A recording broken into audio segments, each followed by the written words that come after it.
Banana fritters and steamed banana cake. Wow. Utok pa na. So mga kayahay, for today's video, magagawa naman tayo ng kabuluhan konti. Dahil puro na lang mga kataranta doon mga pinagagawa ko dito. So nakita nyo man kanina is pinainitan yung dahon ng saging. Tapos pinunasan. Tapos nag-circle lang tayo ng bilog dyan. Parang siya binilog-bilog mo. Hehe. De joke lang. Wala kasi tayong wax paper. Kaya yan gagamitin natin. Tapos ayan yung mga tag-abang natin ng pagkain mamaya. Tapos ayan, okay na nagupitan ni PJ. Si PJ nga pala is pamangkin ko dahil. Tapos ayan nga mga gagawin natin ngayon guys is puro improvise lang. Kasi ito ay mga binukid style. Anak, ba? Tapos tatay ko nagsasalita, sabi ko siya mag-video sa amin. Aba siya na dapat mag-video dahil siya na lang yung taga-video ko dapat ngayon. Baliktad na kami.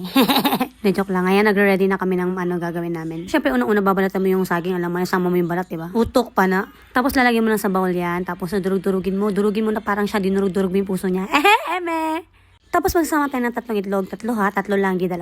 Hindi rin ma. Magagay din tayo ng flour. Tapos nagdurug-durug ulit tayo dyan. Tapos sama mo ng sugar, tsaka ng baking soda, and then ng Baguio oil. Basta Baguio oil gamitin mo ha. Demanding si auntie. Tapos lagyan mo ng evap. Tapos salt. Tapos pag halo-haloin mo lang yun guys, parang siya pinaghalo-halo mo. Yeah, joke lang. Tapos mga kaya, pwede kayong mag-suggest sa comment section natin ng mga gusto nyo gawin namin, tatay, or mga challenge, anything you want. Basta yung mga kaya namin gawin, no? Baka mamaya patalunin nyo ako sa taas ng nyug. O di naman kaya, pakain nyo ako sa buhaya. Grabe ah. O di naman kaya gusto nyo maging multo ko. Awoo! Utok pa na. Tapos yan, umambag naman ako, nag-mix-mix naman ako. Eme-eme lang yan para masabi lang na nakatulong ako. Tapos ayan, nilagyan lang natin dyan sa lalagyan. Tapos mag-improvise lang tayo ng paglalagyan natin yan sa lutuan. Charan! Tapos na, joke lang. Papakaluan lang natin yan ng ilang minuto mga kayahay. Tapos ilalagay na natin yung, yan. Basta yun na yun. Basta yung banana cake natin.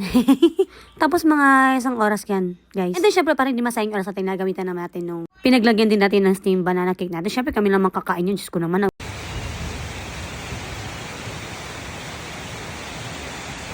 Umuulan na yan actually, pero hindi ko alam bakit hindi na nakikita yung ulan. Tapos ayan, habang naghintay kami, nagbabaliwan lang kami dyan. Tapos nung nadurog na ni PJ yung saging ulit, is nilagyan niya ulit ng flour, and then ng egg, and then ng evap. Ganun lang din naman guys. Kung anong ginawa kanina, yun lang din. Tapos ba makalimutan yung baking soda at yung salt ha? Huwag nyo kakalimutan. Ako naman. Same lang sila ng proseso pero magiging magkaiba sila mamaya guys.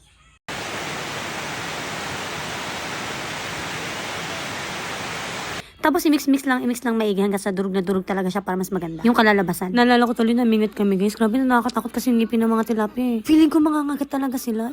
Katakot. Pero mas nakakatakot yung i-ghost ka niya. Ay, ghost!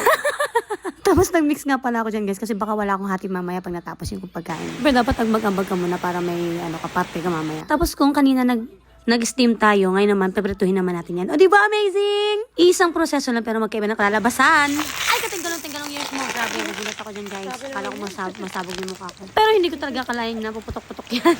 Tapos, hintay lang naman natin siya mag-golden brown. Tapos, babalik ta rin mo lang naman yan. Ganun lang naman. Uy, tapos alam niyo bang sarap niyan? Promise, guys. Ay, try nyo to, promise. Sobrang simple lang pero promise, masarap talaga. Pwede nyo rin siya ibenta-benta kung gusto nyo. Di ba tuwing hapon uso yan, magbebenta ka ng mga pamerienda sa labas. Ganon. Natry ko naman yan. Tapos, ay, grabe.